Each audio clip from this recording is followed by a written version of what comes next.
네, 오늘 본문은 누가복음입니다. 누가복음 10장 말씀입니다. 누가복음 10장, 오늘 본문이 좀 많은데요. 오늘 10장 25절에서 37절까지 읽도록 하겠습니다. 조금 많아서요. 한 절씩 교독하는 게 아니라 두 절씩 교독하도록 하겠습니다. 어떤 율법교사가 일어나 예수를 시험하여 이르되 선생님 내가 무엇을 하여야 영생을 얻으리이까? 예수께서 이르시되 율법에 무엇이라 기록되었으며 내가 어떻게 읽느냐?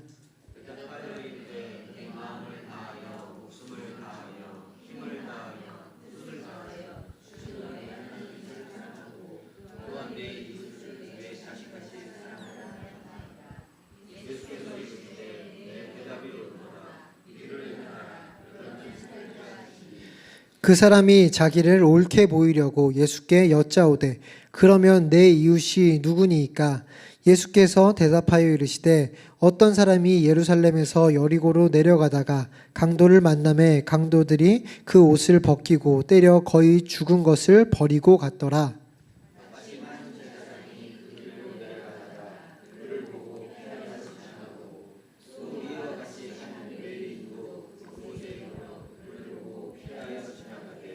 어떤 사마리아 사람은 여행하는 중 거기에 이르러 그를 보고 불쌍히 여겨 가까이 가서 기름과 포도주를 그 상처에 붓고 싸매고 자기 짐승에 태워 주막으로 데리고 가서 돌보아 주니라.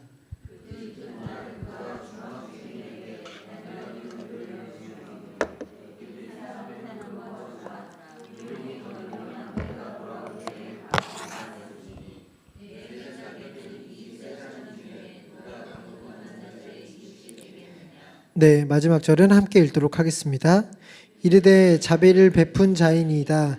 예수께서 이르시되 가서 너도 이와 같이 하라 하시니라. 아멘. 꽤 긴 성경 본문이었는데요. 오늘 이 말씀을 통하여서 오늘 이 본문을 통하여서 너도 가서 이와 같이 하라라는 제목으로 말씀을 나누려고 합니다.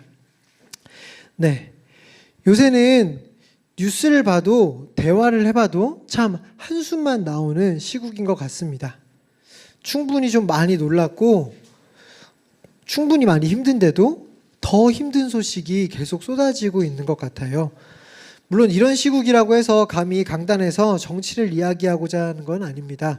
다만 이 어려운 시국에 이 어려운 형국에 어떻게 우리가 살아나갈 수 있을지 말씀을 통해 조금이나마 답을 찾아보고자 합니다.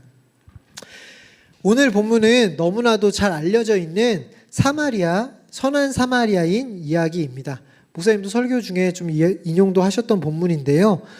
근데 이 이야기는 실제로 일어났던 이야기가 아니라 예수님께서 사용하신 예화였습니다. 즉 누군가의 질문에 대한 대답이고 그에게 무언가 교육하기 위한 예화였다라는 것입니다. 그래서 먼저 이 예화가 쓰였던 배경을 조금 살펴보려고 하는데요.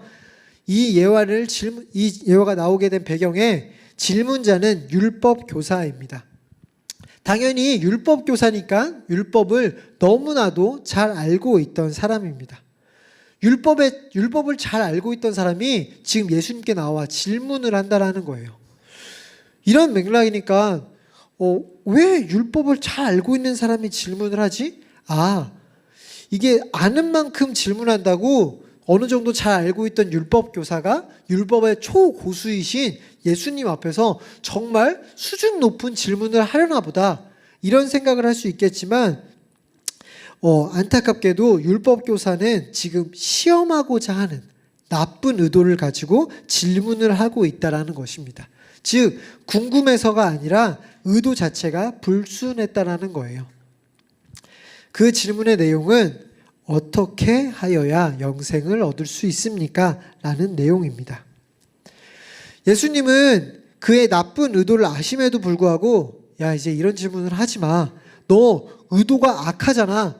너 대답해도 별로 들을 생각도 없잖아. 이렇게 내치는 것이 아니라 이 악한 질문에도 불구하고 그 질문자와 또한 그곳에 같이 있던 사람들에게 좋은 교육 기회로 삼으시는 모습을 보여주고 계십니다. 특히 질문했던 율법 교사는 누구보다도 예수님의 대답에 귀를 기울였을 거예요. 먼저 율법 교사인 질문자에게 너가 질문한 그 내용이 율법에 어떻게 나와 있느냐라고 다시 질문을 하십니다. 이 율법에 능통했던 율법 교사였기 때문에 이 대답에 너무나도 자신이 있었어요. 그래서 마음을 다하고 뜻을 다하고 힘을 다해서 하나님을 사랑하고 이웃을 사랑하는 겁니다 라고 자신 있게 대답했어요. 정말 100점짜리 대답입니다. 만약에 이런 교과서가 있었다면 정말 교과서에 나와 있을 만한 정말 100점짜리 대답이에요. 너무나도 잘 알고 있던 율법 교사였기 때문에 이렇게 정말 100점짜리 대답을 할 수 있었다라는 것입니다. 예수님 역시도 그건 너무 교과서적인 답이고 진짜 답은 따로 있어 이렇게 말씀하시는 것이 아니라 그것이 정답임을 인정해 주십니다. 그리고 나서 알고 있는 그대로 살라고 행하라고 이야기를 덧붙여 주십니다. 즉 예수님은 사랑이 사는 길이요 영생이요 구원이라고 대답해 주세요. 단 여기서 사랑이 나는 행위로 구원받게 된다는 말은 아닙니다. 구원은 오직 믿음으로만 가능해요. 그러나 진짜 바른 믿음, 맹신이 아닌 정말 구원 얻는 믿음이 있다면 그 사람의 삶에 하나님 사랑과 이웃 사랑은 반드시 뒤따른다는 차원에서의 대답입니다. 즉 카톨릭과 같이 면죄부나 어떤 봉사나 11조나 아니면 새벽 예배를 꾸준히 나와야 되거나 성경을 매독해야 되거나 성지순례를 해야 되는 등 이런 것들을 해야 구원에 이르게 되는 것이 아니라 오직 믿음으로만 구원에 이르고 이 믿음이 있는 사람에게는 사랑이신 분을 닮아 사랑하는 삶을 살게 된다라는 거예요. 이렇게 예수님은 근본적인 대답인 하나님 사랑과 이웃 사랑을 말씀해 주셨습니다. 각자의 환경과 상황이 다르기 때문에 이 사랑의 구체적인 형태, 모습은 다를 수 있어요. 예수님은 이렇게 특정한 행동, 어떤 행동 하나만 해라, 구원을 얻으려면 이거 하면 된다가 아니라 근본적인, 가장 중심이 되는 정수를 알려주셨다라는 것입니다. 정말 놀라운 대답이에요. 부자 청년처럼 어떻게 해야 구원을 얻을 수 있습니까? 이렇게 잘못 질문했던 율법 교사는 이 예수님의 가르침에 그래 맞다. 이것이 진정한 대답이다. 이것을 깨닫고 이제 가서 이와 같이 행했어야 합니다. 내가 정말 이제 신앙의 정수를 깨달았다. 이전까지는 율법의 겉을 그냥 돌 뿐이었는데 내가 이제 중심을 깨달았구나. 펑펑 울면서 나에게 사랑이 없었구나. 이제 나를 긍휼히 여겨주시옵소서 이것을 외치며 돌아갔어야 했다라는 것입니다. 그런데 율법교사는 진리를 깨달았음에도 불구하고 감사하며 돌아가는 모습이 나타나지 않아요. 다시금 말하지만 그는 시험하려는 의도로 왔지 진짜 궁금해서 진짜 깨닫고자 온 것은 아니기 때문입니다. 설교를 듣고 있지만 대답을 듣고 있지만 이 대답 가운데 나를 내려놓고자 하는 의도는 없어요. 예수님의 중심을 찌르는 답변에도 불구하고 오직 관심은 나였습니다. 내가 더 높게 되는 것이에요. 그래서 그는 이 예수님의 대답에도 불구하고 자신을 옳게 보이려고 또 다시 질문을 합니다. 그렇다면 예수님, 이웃을 사랑하라고 말씀하셨는데 그렇다면 내 이웃은 누구입니까? 라는 질문이에요. 그런데 또 여기서 질문이 하나 가지게 됩니다. 아니, 왜 이 질문이 자신을 옳게 보이려고 한 질문이었냐라는 것입니다. 일반적으로 생각해보면 우리는 자기를 옳게 보이려는 질문. 예수님, 나보다 이웃을 더 사랑하는 사람이 누가 있습니까? 이런 질문을 해야 자기를 옳게 보이려는 질문처럼 여겨지는데, 지금 이 율법 교사가 하고 있는 질문은 되게 일반적이고 나도 이런 질문을 할 것처럼, 이 시대에도 이 질문이 마땅한 것처럼 보인다라는 거예요. 누가 이웃이에요, 예수님? 이거는 정말 물어봄직한 질문이라는 것입니다. 그래서 왜 이 질문이 자기를 옳게 보이려고 한 질문인지를 이해하려면 당시에 율법 교사를 비롯한 바리새인, 서기관들이 가지고 있는 편견을 알아야 합니다. 네, 우리 한 절만 찾아볼 텐데요. 누가복음 5장 30절입니다. 네, 앞에 나왔는데요. 함께 읽어보도록 하겠습니다. 시작.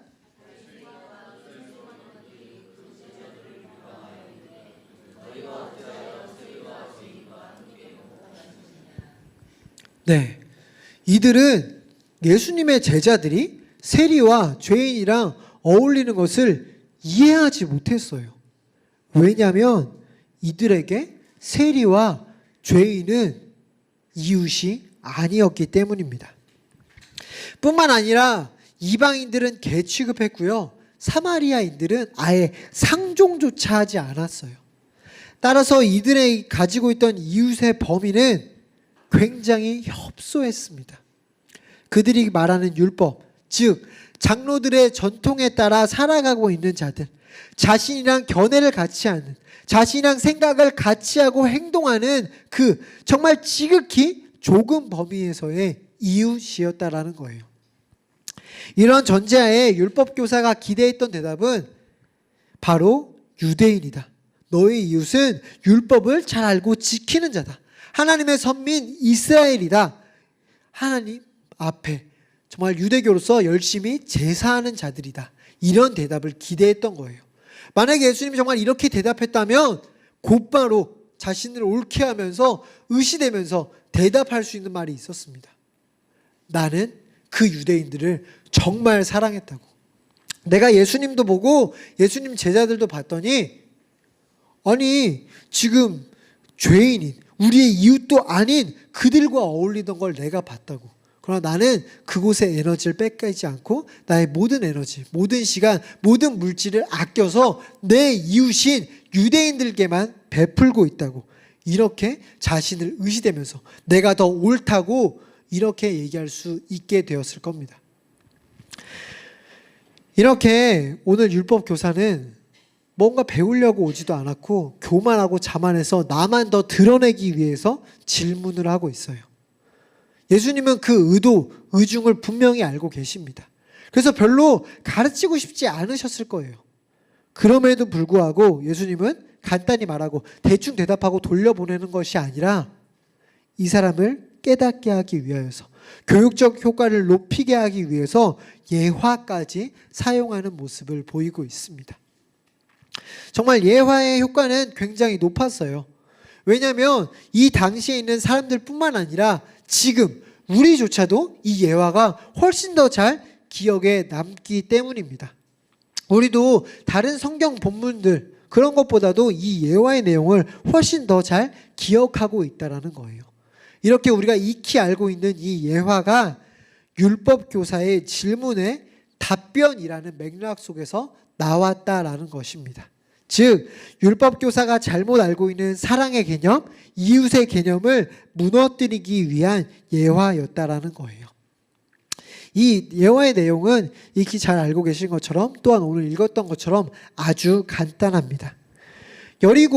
예루살렘에서 여리고로 가는 어떤 사람이 강도를 만나서 거의 죽게 되었어요. 그를 보고, 이 죽게 된 사람을 보고 목회자격인 제사장도 지나가고 성전 봉사자인 레위인도 그냥 지나갔습니다.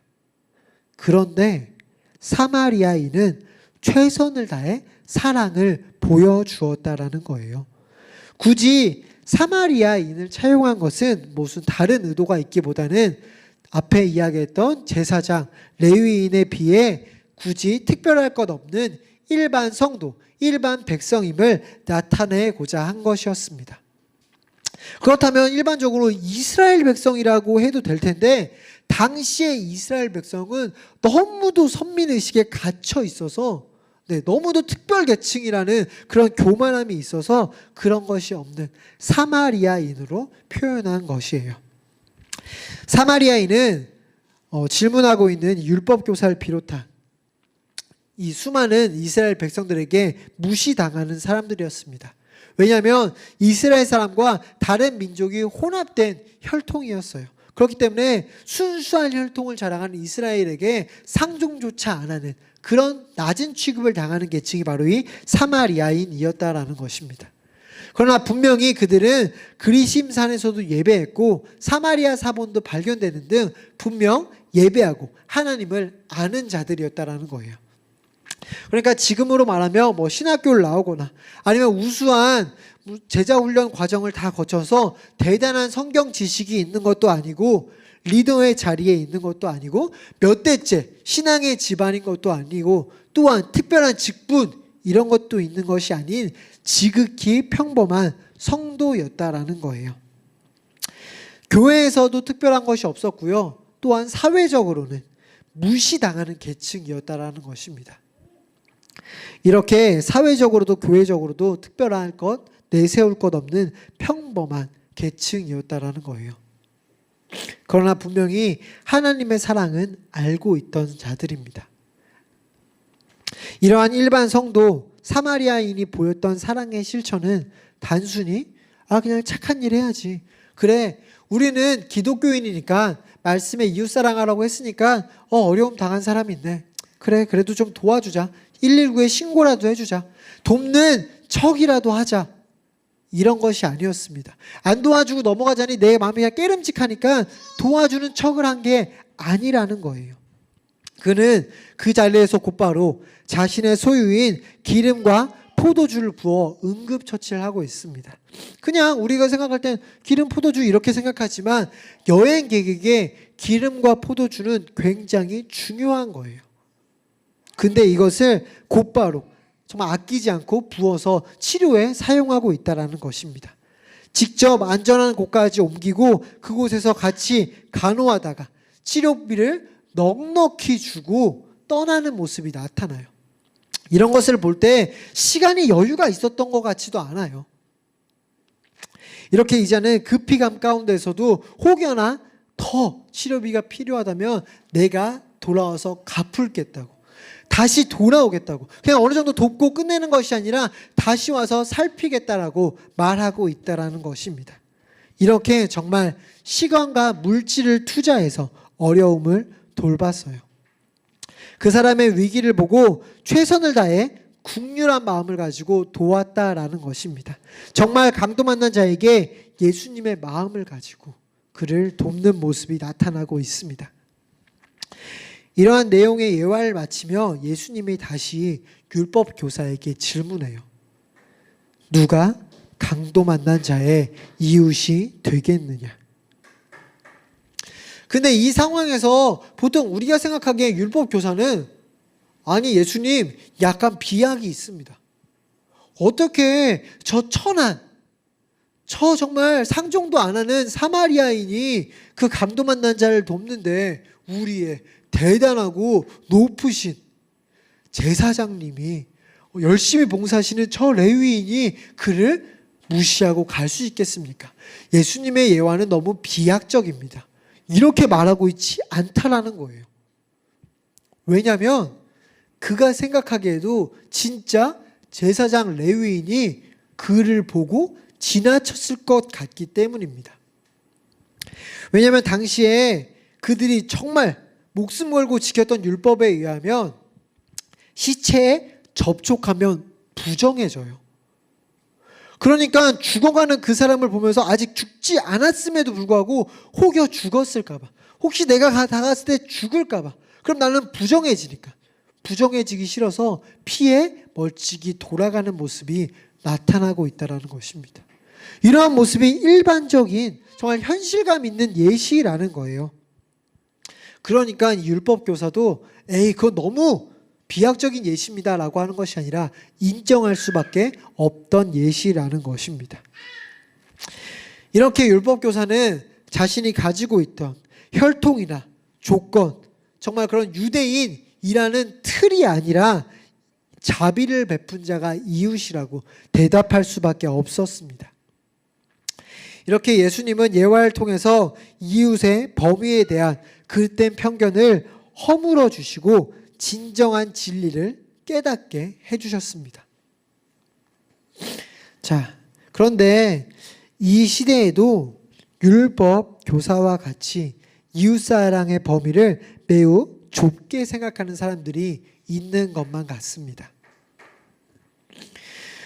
이웃사랑을 자주 강론에서 선포되는데, 그렇다면 정말 이 이웃사랑의 범위가 어디까지냐는 거죠.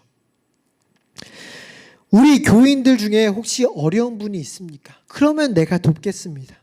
기부를 하려고 하는데 잘 아는 봉사단체가 있습니까? 내가 그들에게 이웃사랑의 모습을 나타내겠습니다. 그런데 그 단체는 기독교 재단이 아니잖아요. 기독교 재단에게 도와야 참 이웃사랑이 아닌가요? 이런 질문들이 나타날 수 있는데요. 이런 질문에도 동일하게 시대는 바뀌어도 답은 동일하다는 것입니다. 바로 우리의 이웃은 강도 만난 자라는 것이에요. 다른 조항은 없어요. 그가 교인인지 아닌지는 관심 밖의 이야기라는 것입니다. 혹시라도 지금 강도 만난 이 사마리아인이 걸어가다가 강도 만난 자를 봤어요. 그 자를 보고 괜찮으세요? 괜찮으세요? 근데 혹시 교인이세요? 제가 교인이면 도우려고 했는데 교인이 아니시면 제 이웃은 아닌 것 같네요. 다른 사람이 도울 것 같습니다. 죄송합니다. 이러면서 지나가지 않았다라는 거예요. 아니면 혹시라도 이렇게 지나가다가 만나서 혹시 그러면 교인 지금은 아니시지만 저희 다음 주에 총동원 주일이 있거든요. 그때 제가 새신자를 데려가야 되는데 혹시 제가 이렇게 고쳐드리고 많이 이렇게 돕고 돈도 많이 드리고 할 건데 그러면 혹시 다음 주에 저희 총동원 주일에 함께 해주실 수 있나요? 이런 걸 확인해보고 도운 게 아니라는 것입니다. 예수님의 대답은 이웃의 범위, 이런 것에 우리 틀, 어디까지가 우리의 이웃인지 이런 범위를 말씀하고 계시는 것이 아니라 무엇이 진짜 이웃사랑인지를 알려주고 계신다라는 거예요. 이웃의 위기를 보고 그냥 넘어가지 말라는 것.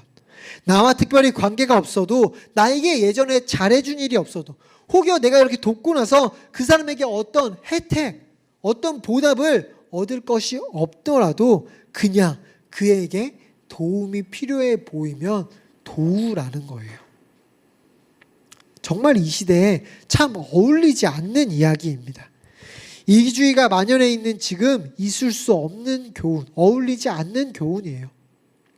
물론 세상에도 더불어 사는 삶, 이런 것을 이야기하기도 합니다. 근데 그 이야기는 내가 그 사람을 돕다 보면 나중에 내가 어려울 때 그 사람이 나를 도울 수도 있으니 더불어 사는 삶을 이야기할 뿐이에요. 그런데 오늘 성경은 그것을 넘어서고 있다는 거예요. 강도 만난 자, 이웃의 어려움에 처한 자, 바로 그 사람이 우리의 이웃이다. 우리가 택함받은 자들, 구원받은 자들로서 마땅히 구원받는 길이 사랑을 행하는 일, 하나님 사랑, 이웃 사랑인데 그가 우리의 이웃이기 때문에 우리가 마땅히 사랑해야 된다는 거예요. 그렇게 그 사람을 사랑하면 큰 축복을 내려주시겠다. 너가 10만 원으로 그 사람을 도우면 100만 원이 되게 해주시겠다. 이웃을 사랑하면 우리 아이들이 대학을 잘 간다. 이런 말은 성경에 없어요. 그냥 하나님 백성에게, 하나님을 사랑하면 소자에게 행하는 것이 하나님께 행하는 것이기 때문에 그냥 우리에게 마땅한 삶이라는 것입니다. 그런데 안타깝게도 그리스도인들마저 이 세상의 가장 큰 문제라고 했던 이기주의적 모습, 내가 제일 우선시되는 그 모습이 안타깝게도 우리에게도 있다라는 거예요. 하나님을 알지 못하는 자들과 우리 기독교인이 크게 다르지 않게 살아가고 있다라는 것입니다. 우리나라의 참 어지러운 시국, 이 시국 가운데 수많은 기독교인이라고 우기는 사람들이 망언을 행하고 있습니다. 사건의 중심에 있는 자들도 자칭 기독교인이라고 하는 사람들이 정말 많아요. 네, 말하면 정말 너무 많고 제가 또 너무 흥분해서 이야기할 것 같기 때문에 네, 좀 덜 흥분할 것 같은 미국의 이야기를 해보려고 합니다.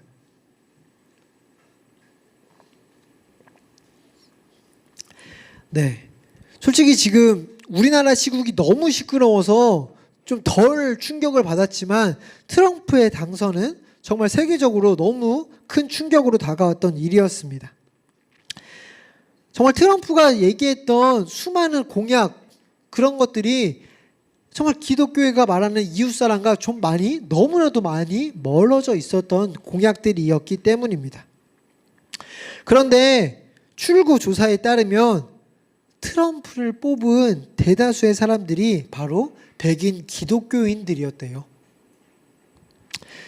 왜냐고 물어보면 강한 미국을 만들기 위해서였습니다. 지금까지 미국이 기독교 정신 하에 기독교 세계관을 가지고 이웃사랑을 행했어요. 옆에 사람도 돕고 주한미군을 보내서 이렇게 어려운 사람들을 돕고 여러 가지 돕는 모습들, 난민들도 받아들이고 여러 가지 이웃사랑의 모습들을 보였습니다.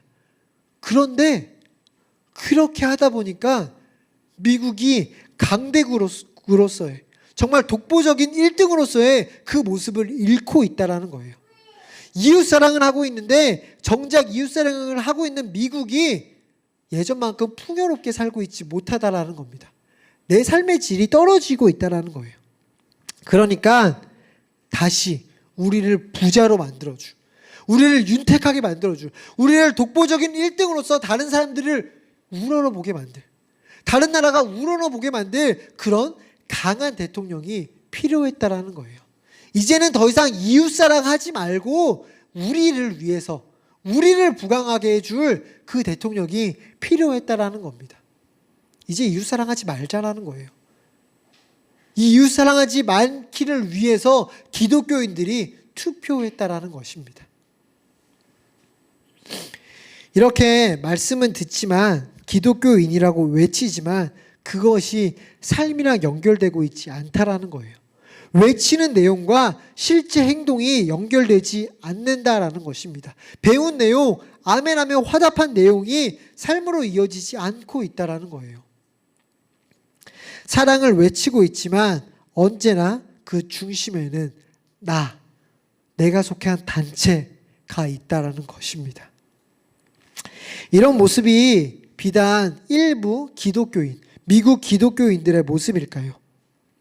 혹시 우리도 우리라는 우리에 갇혀 있지 않나요? 네, 제가 좀 즐겨 쓰는 표현인데요. 우리라는 울타리가 있다라는 거예요. 거기에 갇혀 있다라는 것입니다. 미국의 크리스천들이 미국이라는 우리에 갇혀 있다라면 우리들은 기독교인이라는 그리스도인이라는 어떤 우리에 갇혀 있는 것만 같아요.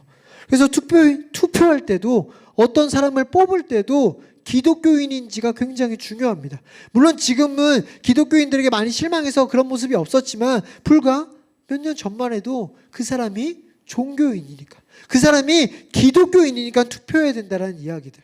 선교 자리에 종교가 분명히 명시되어 있고 사업하는 분들에게 조언할 때도 알바를 뽑으려고 해도 당연히 제대로 된 직원을 뽑을 때뿐만 아니라 알바를 뽑을 때도 기독교인을 뽑으라는 역차별적인 자세를 보인다라는 거예요. 물론 여기서 기독교인이 더 성실할 것이라는 어떤 기대, 나랑 더 이야기가 잘 맞을 것이라는 이런 기대가 아니라 그래도 기독교인이 잘 돼야지.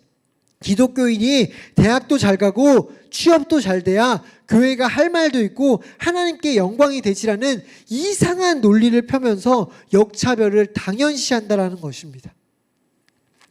그러나 절대 우리 기독교인, 우리 교회 권사님이 하는 식당이 잘 돼야만 하나님께 영광이 아니라는 거예요.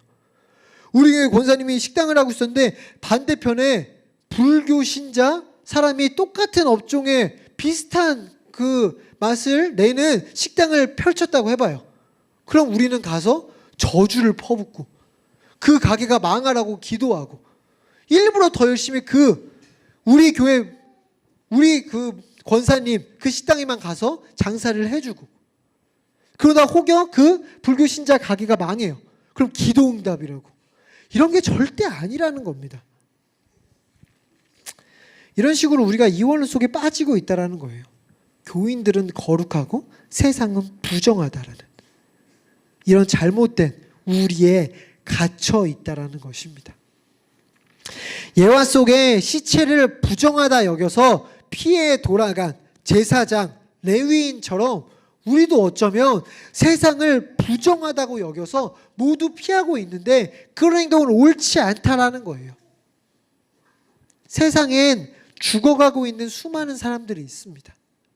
아직 죽지 않았어요. 아직 시체 아니에요. 아직 부정하지 않아요.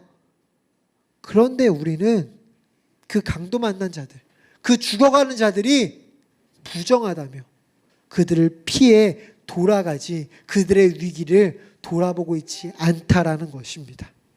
우리는 그들에게 나아가 오늘 사마리아인이 보였던 사랑을 보여야 한다라는 것입니다. 그런데 안타깝게도 우리는 이 교회 안에서마저도 우리가 있다라는 거예요. 꼭 우리 교회로 데려와야 전도입니다. 우리 교회가 먼저예요. 부흥은 우리 교회가 부흥하고 있으면 이 땅에 부흥이 있는 거라고 생각하고 있습니다. 다른 교회에 있다가 우리 교회로 와도 하나님이 기뻐할 부흥이라고 오해한다라는 거예요. 특히 조금만 사이즈가 큰 교회라고 해도 우리 부서, 우리 조, 우리 구역을 먼저 생각하고 만다라는 것입니다. 다른 부서에 아주 작은 것 하나 더 가도 화내는 모습을 보여. 왜 공평하게 나누지 않냐고. 그리고 우리가 하나 더 생기면 그냥 당연하게 여깁니다. 전체의 시각으로 보지 않고 결국 내가 속해 있는 공동체의 눈으로만 보고 싶어 한다는 거예요. 그래서 많은 공동체에 속해 있고 많은 공동체 가운데서 사랑을 하고 있다고, 많은 봉사를 하고 있다고, 많은 섬김을 했고 많은 물질을 투자했다라고 말하고 있지만 그건 결국 공동체적 이기심이지 올바른 사랑으로까지 나아간 것은 아니라는 것입니다. 물론 그렇다고 해서 공동체적 사랑을 하지 말라는 게 아니에요. 우리 성도님들 정말 도전받을 정도로 놀라운 사랑의 실천을 보여주고 계십니다. 그러나 이것이 이 안에 갇히면 안 된다라는 거예요. 이 안에 갇혀서 내가 이 제한된 사랑을 하고 있으면서 나는 충분한 사랑을 하고 있다. 나는 오늘 말씀에 나와 있는 이웃사랑 충분히 행하고 있다. 이렇게 여기면 안 된다라는 거예요. 예수님은 사랑의 범위에 있어 어떤 울타리도 없다라고 이야기해 주십니다. 교회는 이런 사랑을 해야 돼요. 그러나 교회는 사랑이 선포되고 있고 사랑의 가사로 찬양의 소리가 끊이지 않고 사랑하자는 구호도 많이 외치고 있고 심지어 많은 봉사도 행해지고 있지만 안타깝게도 세상이 보기에 사랑하는 종교는 아니라는 것입니다. 세상은 교회를 향해 사랑 없음을 조롱하며 탓하고 손가락질한다는 거예요. 특히 오늘 말씀과 같이 이웃의 범위가 모든 강도 만난 자라면, 교인이 아니라 모두에게로 범위가 넓어진다면 정말 교회가 사랑하고 있다라고 우리 교회 안에서도 말하기 어렵다라는 것입니다. 그래요. 정말 이런 현실이에요. 다른 기독교인들도 많이 사랑 안 하는데 나 혼자 사랑해봤자 뭐가 바뀌겠습니까? 결국 사랑하면 나만 손해예요. 그 사람은 안 하는데 나만 계속하면 나만 결국 지쳐 쓰러질 뿐이고요. 누가 알아주지도 않아요. 그런데 왜 굳이 나만 힘들게 사랑해야 됩니까? 결국 그러면 나 이용당할 뿐이에요. 자, 안타깝지만 현실이 그럴 수 있습니다. 우리가 주변에 사랑을 보여야 할 그 장소와 상황에 찬양했던 것처럼 하나님의 마음이 있는 것, 예수님의 시선, 하나님이 바라보는 그곳에 분명 많은 크리스천들이 있어야 하는데 그러지 못할 수 있다라는 거예요. 외침에 비해 많은 목회자들이 그런 사랑의 실천의 모습을 보여주지 못했음을 인정합니다. 지금 이 설교라는 저조차도 솔직히 많은 사랑의 실천을 보여주지 못한 것 같아서 죄송하더라고요. 그런데 이것은 많은 이들이 잘못하고 있을 뿐이지 이 시대라고 해서 계명이 바뀌지 않는다라는 거예요. 예전에 행했던 성경에 나와 있던 이 사랑의 모습과 지금의 사랑의 모습이 달라져야 한다. 이런 게 아니라는 것입니다. 이 어려운 시국에도 이기주의가 만연해도 나 먹고 살기에 그게 너무 바빠서 잠잘 시간마저도 없고 우리 아이들 챙기기 바쁘며 그러다 보니 우리 아이들에게도 신앙과 사랑보다는 경쟁 사회에서 살아남기 위해 학원 하나 더 보내기 위해 바쁜 이 시대에도 이러한 현실 가운데에서도 우리는 분명 이웃사랑을 행해야 된다는 거예요.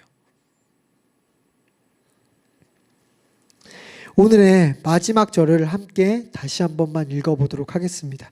37절인데요. 네, 37절 한번 성경으로 읽어보도록 하겠습니다. 읽겠습니다. 시작.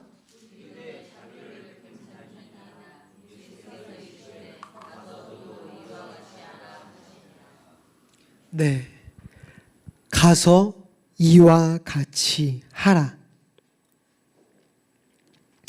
오늘 이웃 사랑에 대해서 배웠으니 새롭게 이웃에 대해서 정의를 다시금 배웠으니 주변에 있는 이웃이 누구인지 강도 만난 자가 이웃인지를 배웠으니 이제 진짜 가서 이와 같이 하라는 거예요. 이와 같이 전하라가 아니라 이와 같이 행하라입니다. 지금까지 계속 배워온 것이 하나님 사랑이니 이제 행하라는 거예요. 그런데 정말 이것을 내 삶의 자리로 가져가자면 정말 많은 고민이 될 겁니다. 어떻게 이와 같이 할 수 있을까? 나는 내 가족도 심지어 사랑하지 못하는데 나랑 관계없는 자, 교인이 아닌데도 심지어 다른 종교의 그 사람들마저 사랑하라니 어떻게 가능할까? 특히 이런 식으로 돕기 시작하면 내 몸이 나만하지도 않을 거고 내 진짜 옆에 있는 사람을 사랑하지도 못할 거고 어떤 사람은 돕고 어떤 사람을 돕지 않는 일은 형평성에도 맞지 않는 일이야. 이런 생각 가운데 어떻게 시작해야 될지 모르겠다라고 생각하며 그냥 너무 막연하고 이상적인 설교라고 생각될지도 모르겠습니다.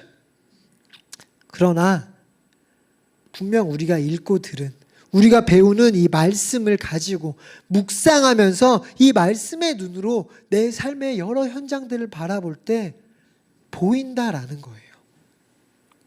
섬길 곳을 특별히 찾아 나서십시오. 검색해보고 어떤 단체가 좋은 단체인지 찾아 섬기십시오. 이런 것이 아니라 오늘 사마리아인이 여행하던 중에 만났던 것처럼 오늘 내 삶을 살아가다 보면 그 가운데 도움이 필요한 곳을 또한 도움이 필요한 사람들을 경험하게 되잖아요. 그 사람들을 도우라는 거예요.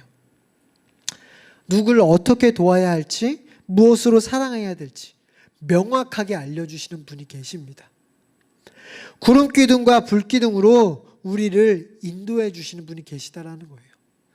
착각되면 안 되는 게 우리가 그동안 배워왔던 그 구름기둥, 우리를 인도하시는 그 하나님, 선한 목자 되신 그 하나님은 나의 스펙, 나의 환경 이런 것들을 잘하게 하는 것이 아니라 나를 사랑하는 사람으로 만들어 주신다라는 거예요. 성화는 결국 이런 거라는 거예요. 하나님 앞에서 자라남이 그동안 안 읽혀지던 성경이 읽혀지는 것, 예전에는 몰랐던 본문이 읽혀지는 것, 남들은 잘못 알고 있으나 우리는 더 알게 되는 것, 그래서 그냥 성경 읽는 게 조금 재밌어지는 것, 이 정도의 성화가 아니라 남들보다 더욱더 신앙적으로 뛰어남을 자랑하게 되는 게 성화가 아니라 사랑하는 사람, 하나님을 사랑하게 되고 그 사랑이 마땅히 이웃사랑으로 연결되는 것, 이것이 성화의 모습이라는 것입니다. 하나님은 구름기둥 불기둥으로 이렇게 자라나도록 만들어주신다는 거예요. 내 어떤 문제들, 내가 정말 잘못 알고 있던 것들, 이런 거에만 관심과 초점, 이런 것에만 있지 않다라는 것입니다. 따라서 우리의 인도함 가운데 만나게 되는 그 삶의 자리들, 나의 삶의 자리가 바로 내가 사랑할 자리라는 것입니다. 특히 하나님은 이렇게 알리실 뿐만 아니라 사랑할 힘마저도 주신다라는 거예요. 그렇게 우리는 무엇보다 극히 담대하여 말씀을 가까이 해야 합니다. 오늘의 말씀처럼 이웃사랑을 강조하는 그 구절 가운데서도 하나님 사랑 없이 이웃사랑만 강조되는 것은 절대 없어요. 또한 이웃사랑을 아무리 강조해도 하나님 사랑보다 우선되이 나타나고 있지는 않습니다. 왜냐하면 하나님 사랑이 없으면 제대로 된 이웃사랑을 할 수 없기 때문입니다. 사랑이신 그분 앞에만 나아가야 사랑을 흉내라도 낼 수 있다는 거예요. 그렇다고 해서 하나님께 어떤 사랑을 조금 더 받아야 한다? 하나님께 어떤 더 성령 체험을 통하여서 뜨겁게 사랑을 경험해야 더 사랑을 할 수 있다. 이런 것도 아니라는 거예요. 우리가 구원받았다면, 우리가 십자가의 은혜로 말미암아 하나님을 아바 아버지라고 부를 수 있는 그 성도라면, 우리가 정말 사마리아인처럼 마땅히 내세울 것 없는 그런 일반 성도라 할지라도 우리가 십자가의 사랑을 알고 있는 자들이기 때문에 우리는 사랑할 능력을 충분히 가지고 있다는 것입니다. 우리는 이미 하나님에서 거듭났기에 십자가의 무한한 사랑을 알고 있기 때문에 사랑할 수 있다는 거예요. 나를 십자가에서 구원해 주신, 정말 죽기까지 사랑하신 그 사랑, 완전한, 완벽한, 무궁한 그 사랑을 묵상할 때 사랑이 진짜 뭔지 더욱더 깨닫게 되고 그 사랑을 행할 수 있게 된다는 것입니다. 이렇게 여기 모인 우리 모두가 동일한 사랑을 받았기에 이웃 사랑을 행함이 누구에게도 면제되지 않는다라는 것입니다. 사랑을 묵상하여 하나님의 시선으로 보면 우리 주변에 있는 진짜 도와야 할 자들이 보이기 시작한다라는 거예요. 그동안 세상의 기준으로 볼 땐 그 사람이 부러웠을 수 있어요. 내가 가진 것들이 없기에 그 사람이 부러웠을 수 있습니다. 그러나 금수저라고 생각했던 저 사람에게 하나님의 사랑, 이 완벽한 사랑이 없음이 보여지는 거예요. 그러면 오히려 바뀌어서 그 사람이 국률이 여겨지는 거예요. 그 사람의 사랑 없음을 보고 아파하게 된다는 것입니다. 이렇게 하나님의 눈으로 보면 보이기 시작한다라는 거예요. 이렇게 단순히 유체적으로 힘든 자, 경제적으로 어려운 자, 병든 자뿐만 아니라 믿던 사람에게, 신자들이라고 불리우던, 성도라고 불리우던 사람들에게 마음의 상처를 입은 사람, 세상에서는 풍요로워 보이나 영적으로 외로움을 경험하고 있는 자들, 치열하게 살아가고 있지만 목표 없이 허무함을 경험하고 있는 자들, 또한 누구보다 재미있게 살아가고 있다고 내 입으로 자칭 말하고 있지만 쾌락의 노예가 되어버린 사람들, 또한 하루의 절반 이상을 공부하고 있지만 참된 공부의 의미를 알지 못한 채 몇 등인지로 나의 정체성을 확인하고 있는 학생들, 남들이 말하는 행복은 알지만 내가 진짜 무엇을 좋아하는지, 내가 어떤 것을 해야 진짜 행복인지 알지 못하는 사람들, 교회 안에서도 사랑을 경험하지 못한 자들, 사랑의 율법인데 오히려 율법에 매여서 그것으로 사람들을 난도질하고 그 율법에 매여서 율법을 보면서도 하나도 기쁘지 않은 자들, 오히려 율법에 매여버려서 강도 만난 자들을 피해 멀찍이 돌아가는 사람들, 이렇게 이 시대에는, 우리 주변에는 육체적으로, 사회적으로, 영적으로 강도 만난 자들이 너무나도 많다라는 것입니다. 이러한 현실, 삶의 구체적인 자리에서 이제는 정말 오늘 정말 깨달았으니 가서 이와 같이 행하는 우리 모든 가치 걷는 교회 성도님들이 되기를 기도하도록 하겠습니다.